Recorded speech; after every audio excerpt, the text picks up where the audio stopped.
On est dans les brachot de Yotzer. Juste avant Kriyat Shema, on finit la deuxième bracha de Yotzer et quand on dit les mots avec Aravtanu Malkenu Leshimcha Gadol Ba'ava Lodota Uleachetcha, elle nous a rapproché notre roi à ton grand nom avec amour pour te louer, pour te remercier. Uleachetcha est unifié. Rabbeinu Hari dévoile que quand on dit ces mots-là, il faut penser à trois choses. Il y a une mitzvah, il y a 10 fois dans la Torah, c'est marqué Zachor, souviens-toi. C'est une mitzvah, d'ailleurs, c'est marqué à la fin de Shachrit. C'est facultatif mais conseillé de dire après la prière les 10 souvenirs, 10 zchirot, les 10 choses dont on doit se souvenir, si possible tous les jours. Qui sont, je vous les cite rapidement, le Shabbat, qui se fait aussi, cette mitzvah se fait aussi lorsqu'on a quelque chose, un bon fruit, une nouvelle chose à manger, quelque chose qui est bonne, de laisser pour Shabbat. Même si c'est pas Sheria, nous c'est bien de laisser pour avoir une bracha supplémentaire à Shabbat, mais on a quelque chose de bien, on le laisse pour Shabbat, c'est une grande mitzvah. Il y avait un rabbin qui vendredi mettait des habits exprès noirs, pas beaux comme ça, pour qu'il y ait plus de contraste entre le jour de Chol et le jour de Shabbat. Ensuite, se souvenir de la sortie d'Égypte. Ça, on y pensera quand on dira le dernier verset de Shema Israël.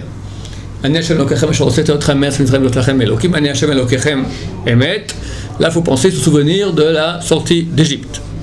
Le Shabbat, on a dit, la manne. Pourquoi souvenir que Hachem peut pourvoir, c'est lui qui pourra nos besoins, pas besoin de trop travailler. Travailler comme il faut normalement, mais pas trop. Amalek, Zachor de Shasa Amalek, on a mis ça de la Torah, de lire dans la Torah. Ça, on le fait d'habitude le Shabbat avant Purim. Quelqu'un a raté, on lit un texte de 3 versets à la fin de Parashat Kitetse. S'il a raté ça de Shabbat avant Purim, ça de la Torah, c'est bien quand on lit Parashat Kitetse, c'est vers le mois d'août, de rappeler au Shar Tzibur de nous rendre qui de cette mitzvah. Mahamad Arsena, souvenir du don de la Torah au Mont Sinaï, souvenir de ce qu'on a fâché Hachem dans le désert, et particulièrement avec le veau d'or. Souvenir de ce que Bilham et Balak ont fait, ont voulu faire au peuple d'Israël, ont voulu anéantir le peuple d'Israël, les maudire. Hachem a fait un miracle et à la place d'une malédiction, il y a eu une bénédiction qui est sortie par 3 fois de la bouche de Bilham. Souvenir de Myriam Anevia, Myriam la prophétesse, la sœur de Moshe Rabbeinu qui a parlé à Shonara sur Moshe Rabbeinu. À cause de ça, elle a eu la lèpre. Kol Shekel, plus forte raison, nous qui parlons bêtement sur notre prochain, alors qu'on ne parle pas pour son bien, que Myriam a parlé pour son bien, qu'on n'est pas la grande sœur de ce prochain, alors que Myriam était la grande sœur, qu'elle avait sauvé, etc., qui faisait tout par amour pour lui. Néanmoins, elle a été frappée de lèpre pour avoir parlé la Shonara. Donc, faire attention à cela. Et 9e chose à se souvenir que c'est Hachem qui nous donne la force de tout ce que nous faisons, pas c'est moi, pas dire Kochi aussi m'a dit ma force et ma puissance ont fait cette vaillance, c'est moi qui ai fait des affaires, c'est moi qui ai réussi, c'est moi qui suis grand, c'est moi qui suis beau, c'est moi qui suis fort, c'est moi qui suis intelligent. Non, t'as rien du tout, c'est Hachem qui nous donne la force. Et dernière chose, souvenir de Jérusalem qui est encore détruite, pas pour longtemps, Hachem, souvenir qu'on veut qu'Hachem la reconstruise. Oui, il y avait une question. Est-ce que les malédictions que Bilam il voulait faire, elles étaient suffisantes pour décimer le peuple juif en entier? Totalement. Ah oui? Oui. Comment c'est possible? Il avait une puissance énorme. Il connaissait. Il y a un moment où Hachem il est bon. Il est que bonté. Mais par bonté, il a voulu aussi amener la justice dans le monde. Parce que s'il n'y a pas de limite, alors il n'y a pas on doit avoir droit. Pour avoir droit, il faut qu'il y ait des limites. Tu comprends? Il faut que si on te donne gratuitement tout, c'est pas à toi. Pour que ce soit à toi, il faut que tu mérites par rapport à la justice. La justice, de façon juste, de façon rationnelle et méritoire, j'ai droit. J'ai droit, ça veut dire c'est d'après la justice. J'ai droit. Cadeau, j'ai pas droit. C'est un cadeau. Quand je dis j'ai droit, c'est d'après la justice. Donc Hachem amène aussi des forces de justice dans le monde. La justice, c'est très rigoureux. C'est t'as droit, tu reçois, t'as pas droit, tu reçois pas. Or, personne de nous a droit par rapport à Hachem. On a droit très très peu, mais tu fais une erreur, tu mérites la mort tout de suite. D'accord? Comment toi, petit moustique, tu te révoltes contre Hachem qui t'a créé, qui chaque seconde te donne la vie. Donc Hachem amène des forces de rigueur, de justice dans le monde, c'est nécessaire. Combien? Très peu. La Gemara elle dit que ça prend le temps de dire le mot Rega. Rega Kemimre. Rega, un instant. C'est-à-dire 2 syllabes. Rega, instant. C'est ça le temps que Hachem amène tous les jours. C'est une force de rigueur. Maintenant, Bilham connaissait ce moment. Et celui qui, quand il y a ce moment-là, il envoie une malédiction, et il a une puissante malédiction comme avait Bilham, et d'après la justice, même le peuple juif ne méritait pas de vivre. Donc il aurait pu, par la justice divine qui est totale, d'accord, faire qu'il n'y a plus d'âme Israël. En une seconde. Hachem a fait un miracle, durant tous ces jours-là, il n'a pas amené les forces de rigueur. Il a changé quelque part la création du monde, et il n'y avait pas de rigueur. C'est pour ça qu'après, qu'est-ce qu'il y a eu? Le problème des filles. C'est que Bilham, voyant qu'il ne pouvait pas anéantir le peuple d'Israël par la malédiction, et avec une bénédiction qui sort à la place, c'est pas normal, il devrait maintenant avoir malédiction. Il n'y a plus de malédiction dans le monde. Pendant un certain temps, il n'y avait que le bien qui pouvait venir.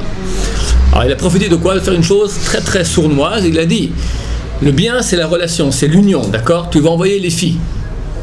Chaque fois que Hachem, regardez, dans les situations de guerre, dans les situations de justice très dures, les gens ne pensent pas aux femmes.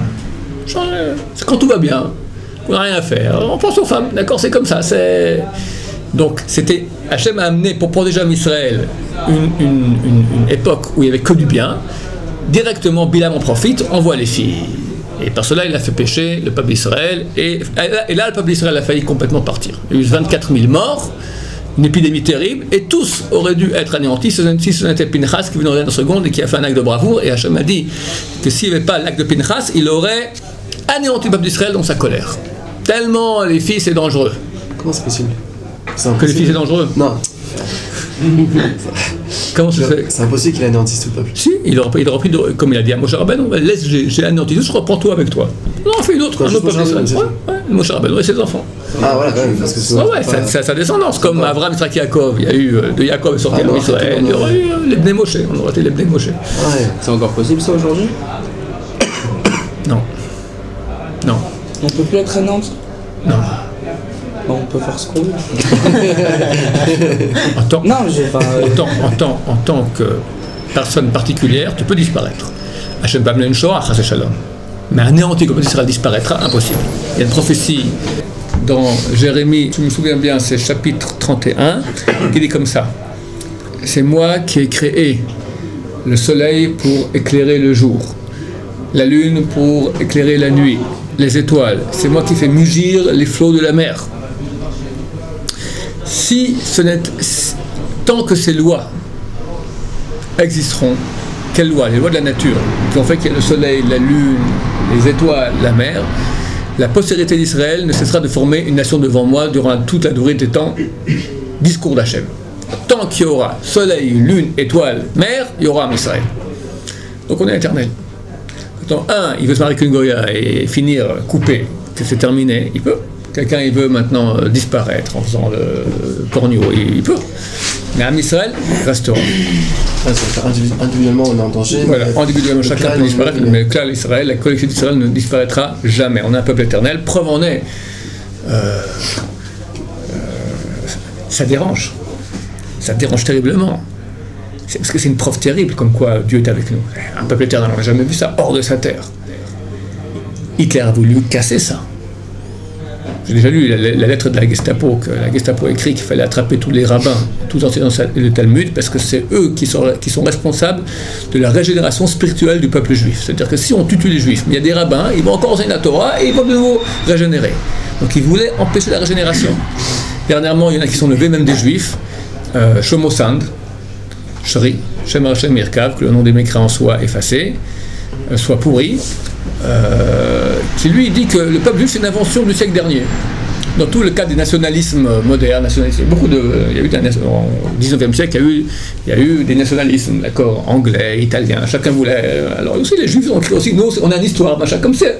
On venait de naître, d'accord, c'est une fiction, tac, mais bon, ça, mon vieux, dans une yeshiva, regardez les bouquins, le Rif, le Ran, le Rambam, Rashi, Tosfot, il date de quand tout cela? La Gemara, la Mishnah, c'est toute l'invention, quoi, c'est des bouquins depuis des années.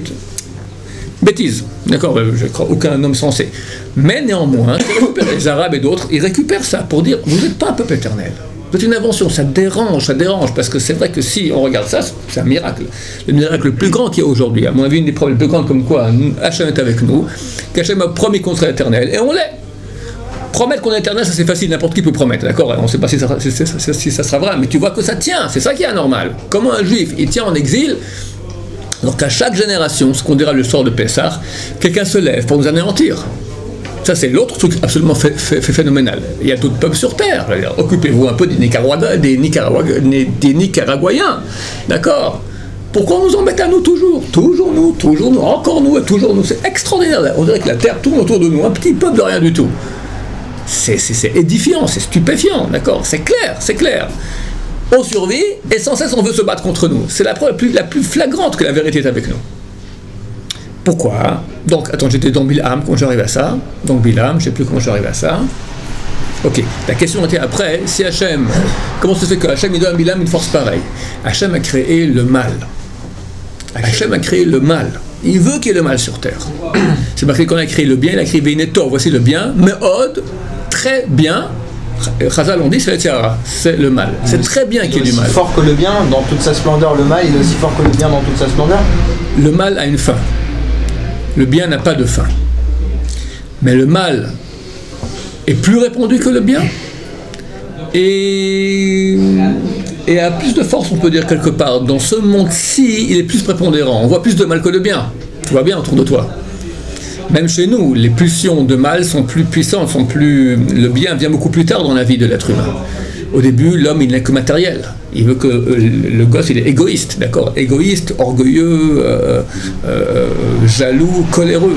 Un gosse, c'est quelqu'un de très... Il y a beaucoup de serrara dedans. Heureusement, Hachem nous a fait mignons, si on pourra les étrangler, sinon... D'accord? Imagine un type adulte, d'accord, qui se comporte comme un gosse. C'est terrible. Il pousse, il machin, il vole, il prend... Il n'est pas éduqué. C'est que ces pulsions qui partent. On va l'éduquer lentement à se gérer beaucoup plus. C'est beaucoup plus tard que le bien va rentrer. On commence à poser des questions existentielles, faire le bien pour le bien, la vérité, la justice. D'accord? C'est beaucoup plus tard. Donc on est dans un monde qui est principalement fait de mal. Néanmoins, le bien a l'avantage qu'il est vrai.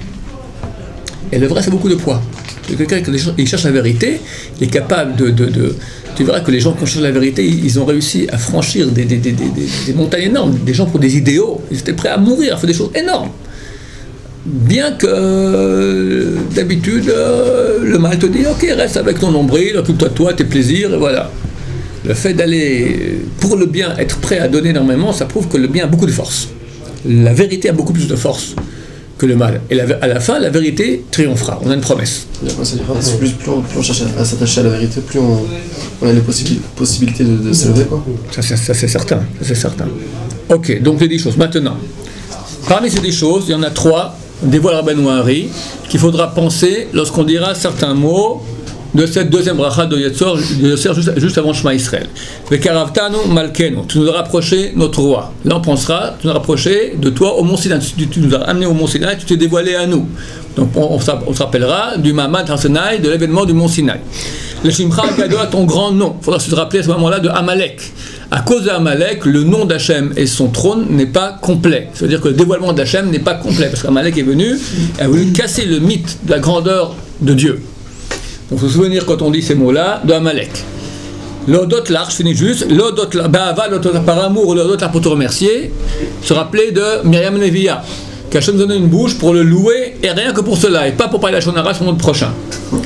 Le Rav Mazouz dans Ishmatzliach rajoute, pour le mot qui vient d'après, ou les Achetrat unifiés, se souvenir du Vaudor, du péché du Vaudor, pour vous dire qu'il y a le Vaudor et personne d'autre. D'accord? Ça c'est souvenir des choses qu'on a fait contre Hachem pour le fâcher dans le désert.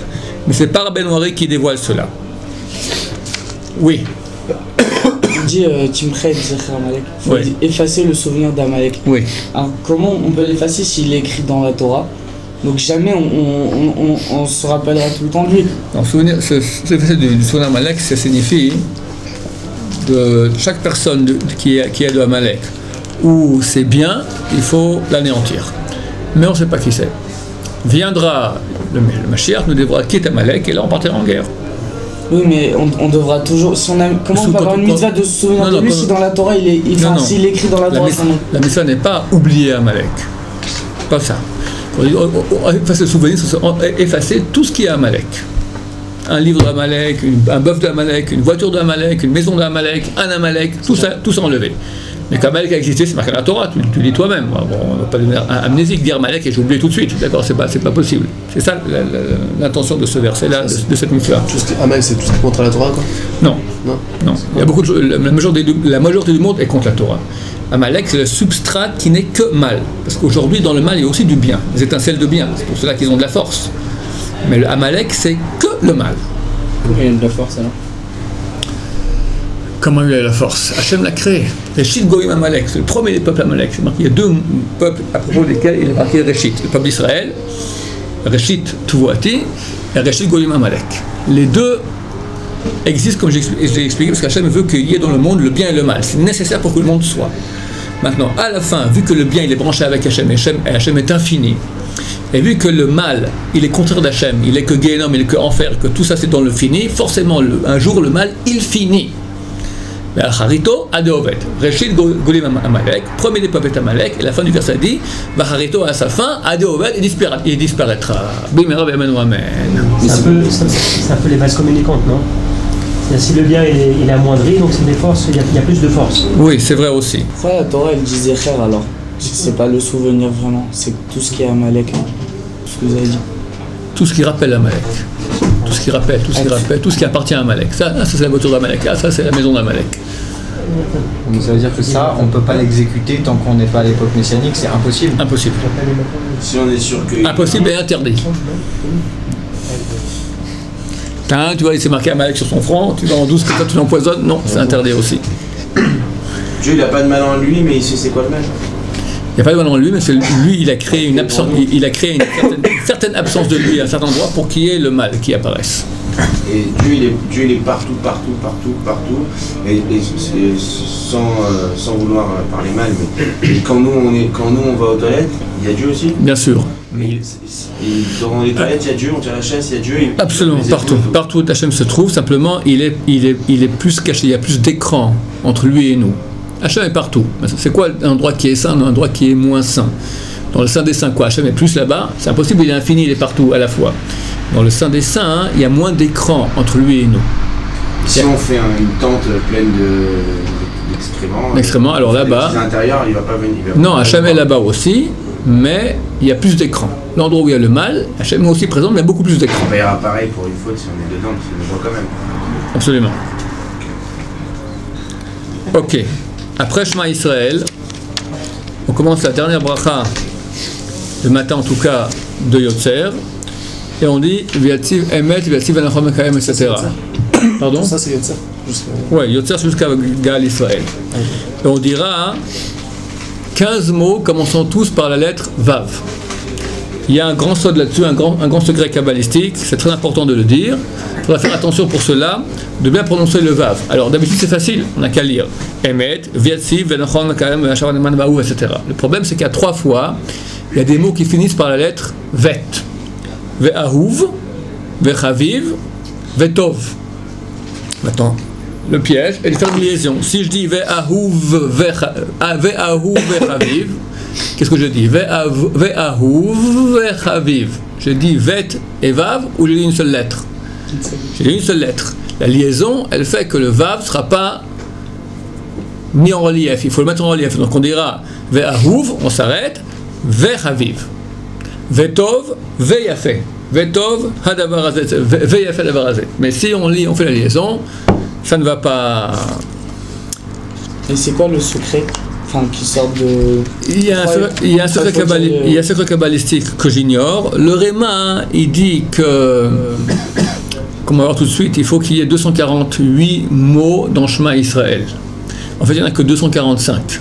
On rajoute Hachem Elokechem Emet. Le Réma, il dit aussi que dans ces 15 Vav ça vaut 6 fois 15, comment ça fait?